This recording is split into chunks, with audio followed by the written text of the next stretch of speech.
Hey YouTube, welcome back to my channel. Thank y'all so much for staying tuned in. I know I haven't uploaded in like a month. I've been working behind the scenes on some stuff and I've had a lot going on, but thank y'all so much for staying tuned in, and like it really means a lot. So y'all see by the title of this video, I got a whole nother story time. Got a little different background. Had to switch up the background a little bit this time, but I got a whole nother story time for y'all. This story time is a little crazy. So what I need y'all to do is, all y'all that are new to my channel, or if you haven't already, so these two videos, I want you to go watch these two videos first in order for this video to make sense. I wanted to talk about this particular part of the story time, but it's so many different parts to this story time. If I was to tell y'all every single thing, it probably would be at least 5 videos. But I had to come up here and just tell y'all about this part of the story time because it just felt like it only made sense. So this same girl, I forgot what I even called her in the other video, but this same girl, y'all, when I tell y'all, she tried to force me to be her roommate. Like, she really tried to force me to be her roommate. So this goes back to when I was living in Greensboro, obviously. Once again, please go watch those first 2 videos. It was 2 years ago. She was having, slight little problems with her boyfriend or whatever at the time, right? So she had called me on the phone. She was like, hey, T. I'm having, she was like, this and this and that is going on with my boyfriend, and this happened and that happened. And I'm like, okay, cool. I'm just talking to her. She needed somebody to vent to. So, I'm just talking to her. We're just talking over the phone. She was like, hey, is it okay? She was like, hey, is it okay if I just come over? Because me and him just have a lot going on. I'm like, yeah, that's cool. That is cool. So as I had previously mentioned in the other video, so she had a few people come and stay with her at her house before, and it caused like a whole bunch of problems,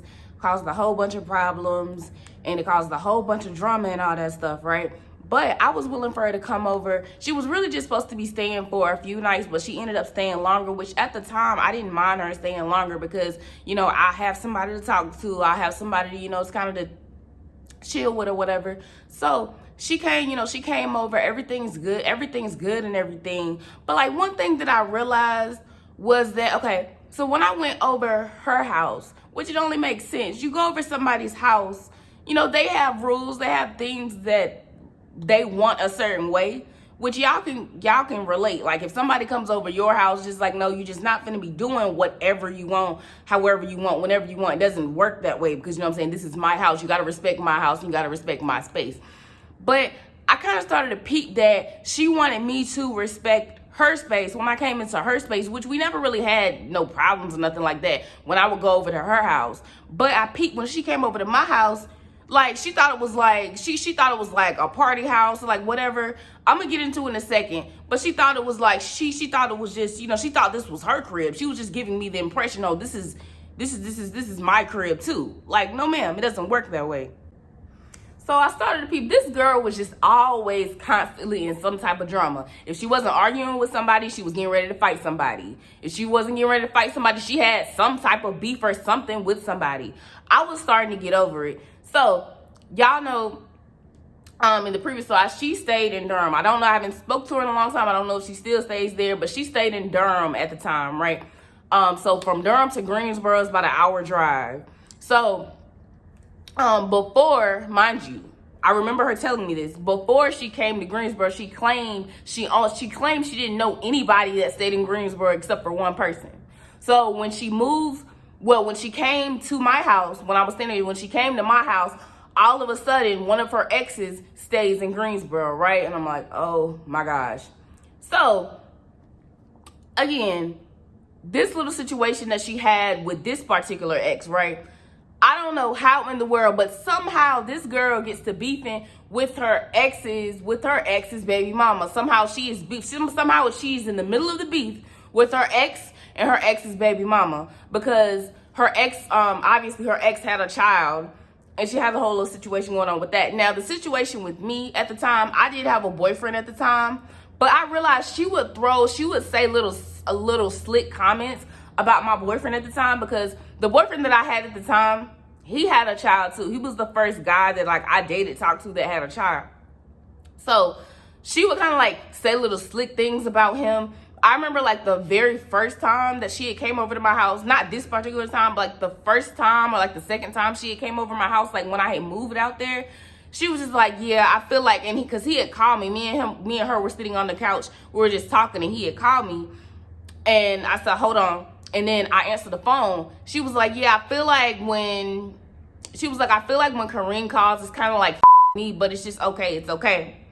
But it's so funny that she said that, because whenever her and her boyfriend are on good terms, whatever they had going on, I was just supposed to completely excuse that behavior. She literally would call me and be like, oh yeah, you know, we're all good and everything, but mind you, yes, I was having problems with my boyfriend too, but at the time, but he never put his hands on me.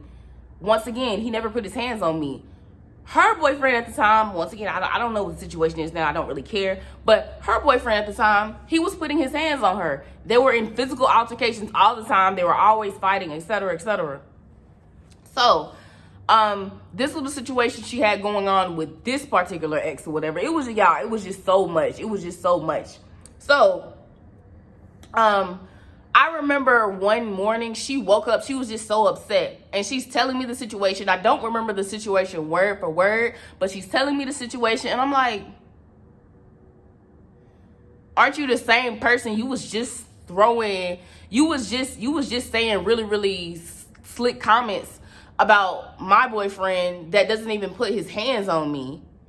You saying all this, you saying all these slick comments, but you're caught up in this. You caught up with this person in this situation? Like, come on now. So I remember one day I was on my phone. I was texting my friend. I was texting my friend like a long paragraph. I wasn't talking about her. I was talking about like a whole nother situation. And she's like, girl, what you like, girl? Like, who are you texting? What are y'all texting about? And I told her, but in the back of my head, I'm like, excuse me, this is my phone. I pay the phone bill. And once again, not to mention, you're in my house. Because if I was to ask her that same question, if I'm doing all this extra stuff that she was doing with me, if I was done with her, she would have wanted to fight me. I knew she would have, because I know how she was. And once again, I can't completely say she was a horrible friend, because, you know, we did have our times we were laughing and joking and stuff like that. But have y'all ever sat back and like you be laughing and joking with somebody, right? And you can just look and see in their eyes are saying something completely different. Because there's plenty of times that I would be like laughing at something, and she would just kind of give me this side look, like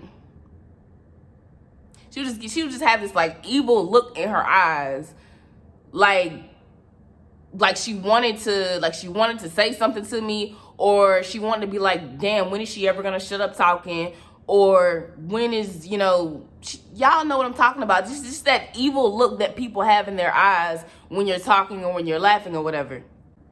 I also gotta say, she literally told me, she was like, yeah, you don't need to talk to a guy that already has a child, because guys that y'all already know, like guys that already have kids, like they just can't, I mean, and they're pretty much in a situation to where they can't leave their baby mama or their child's mom alone, because, you know, when you have a child by somebody, you're connected with that person for the rest of your life, because y'all are parents now.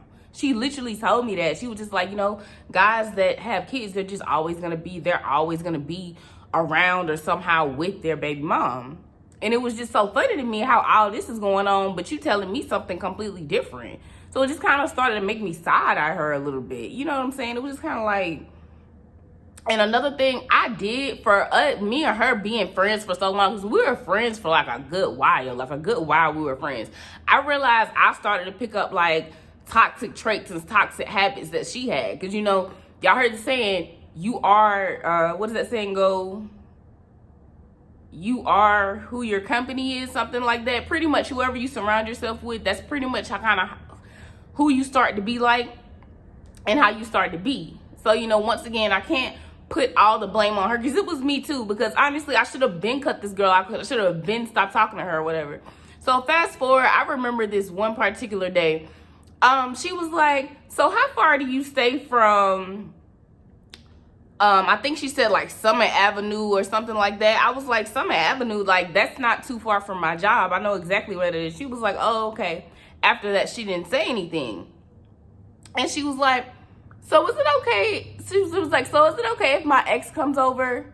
She said something like, I just need to talk to him or whatever. And I'm like, at first I was like, well, I don't know him. And she just gave me this, y'all know how people just, like, people will really do this. They will make up these sad stories, have these sad looks on their face, so you can, so you can have some type, so you can have some type of sympathy for them. And I'm like, and I gave in, I'm like, well, okay, I guess he can come over. Now, mind you, this ex, like this particular ex, he didn't, at the time, he didn't have a car, right? So this particular ex, he took a Uber to my house, right? Yeah, he took a Uber over to my house. So her ex ended up taking an Uber to my house. And so, he gets there, we meet each other and everything. She introduces us and stuff like that. And she kept asking me, she was like, so, T, are you going to go to the grocery store? We need something for dinner. She was like, I'll send you the money and everything.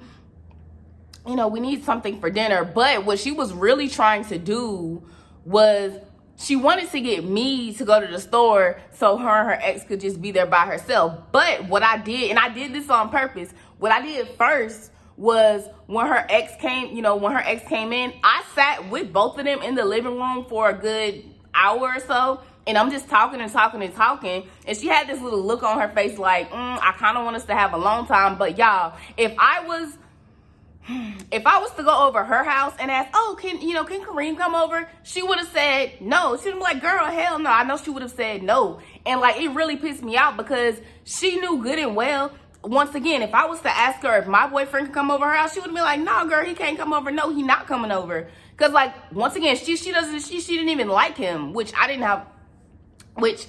the time I didn't have a problem with. But yeah, so I sat on the couch. Like, I sat like in between them. I kind of sat in between them. Like, her ex, he was kind of sitting on one of the high chairs, and me and her were sitting on the couch. Me and her, we just talking. And so then I finally decided to get up and go to the store. I get back, go get the groceries, and I get back, obviously he's still here. Y'all, when I tell you, I cannot remember what time of the day he ended up coming to my house, but this dude, his mama ended up coming to pick him up, right? This dude did not leave my house until, I want to say, around like 9-something, 10-something at night. So he was there for like half of the day, or like most of the day or whatever. So when I got back, I can't remember if I cooked when he was still there or after. I feel like I cooked afterwards, but I was just like, bro, now she trying to use, like, she really was trying to sit up here and like use me. Like, so I went in my room, closed the door and everything, because I was like, I'm tired of just being awkward. Well, at first I didn't feel like I was being awkward, but it's just like, okay, they didn't have, I didn't let them, I personally allowed them into my space, allowed them to have all this, alone time or whatever. He finally leaves and stuff like that. And I think when he was here, I think she asked me, she was like, T, are you ready for me to leave?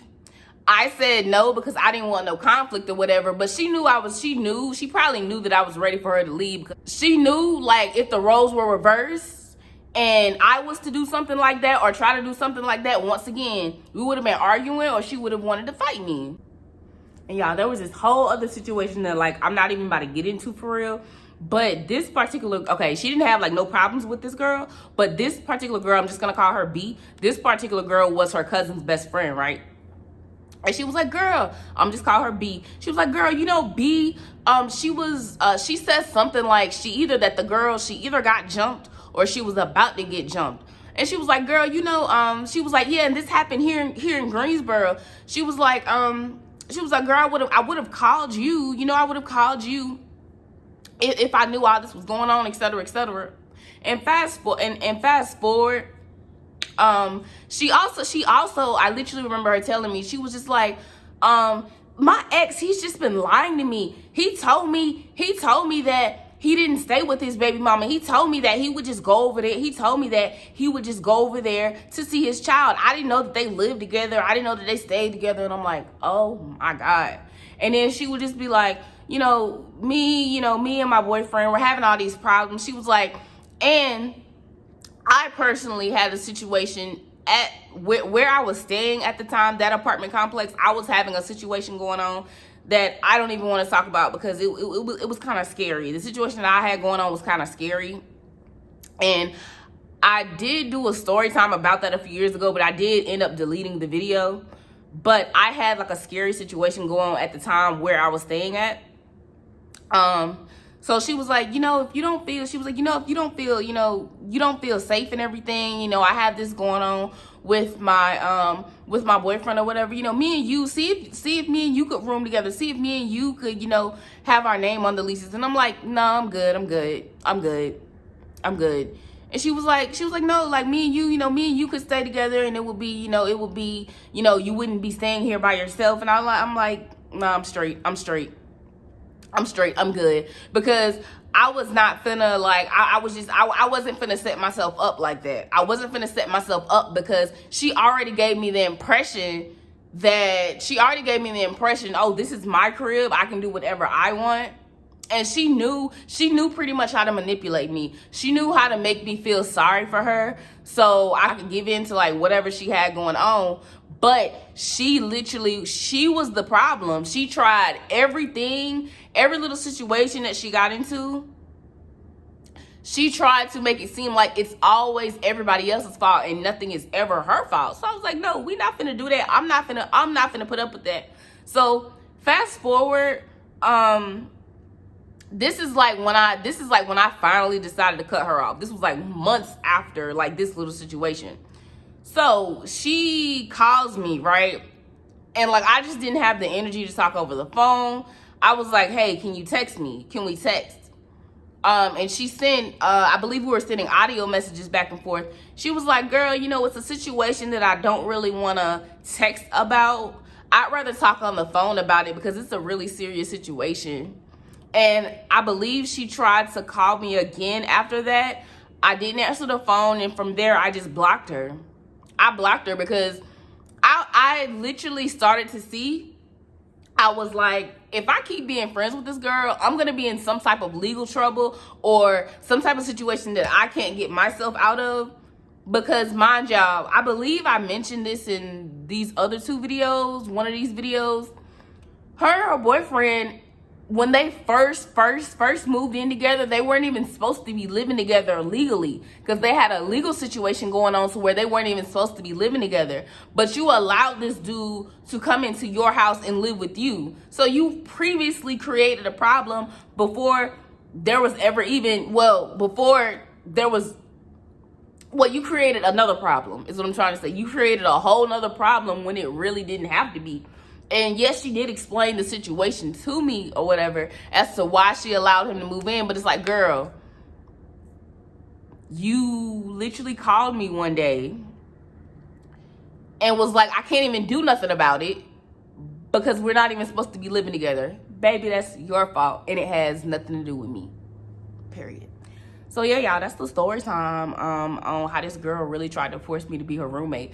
She really wanted me to feel sorry for her and her shenanigans and give her a slap on the wrist. But it didn't go like, obviously, it wouldn't have went like that with me. Like, I just hate people that are manipulative. They use their manipulative tactics for you to feel sorry for them, for you to do things for them, for you to... Once again, it was also my fault too, because once again, I should have been cut this girl. I should have been stopped talking to this girl. But it's all good now. I haven't talked to her in like 2 years, something like that. And I said like a year or so ago, she did try to follow me on Instagram, but I blocked her. Like, we're not ever gonna be friends again. I don't want to be friends with her again. I don't want to be friends with you again, period. So thank y'all so much for tuning back into this story time. Comment below and let me know y'all thoughts. Let me know y'all thoughts on this story time. And let me know y'all thoughts about this whole situation. Once again, it was also my fault because I should have just said no and left it at that. But me being the impulsive idiot that I was back then, you know, I fell for it or whatever. But yeah, thank y'all so much for tuning back into this video. And thank y'all so much for staying tuned with me. Because it's really not like me to like wait an entire month and drop another video. I've had a lot going on, but thank y'all so much for staying tuned in and staying subscribed to me. And shout out to all my brand new subscribers and shout out to all my subscribers that have been here for a few years. Thank y'all so much for tuning in. Make sure you like and make sure you comment and make sure you subscribe. And I'm going to see y'all in the next video.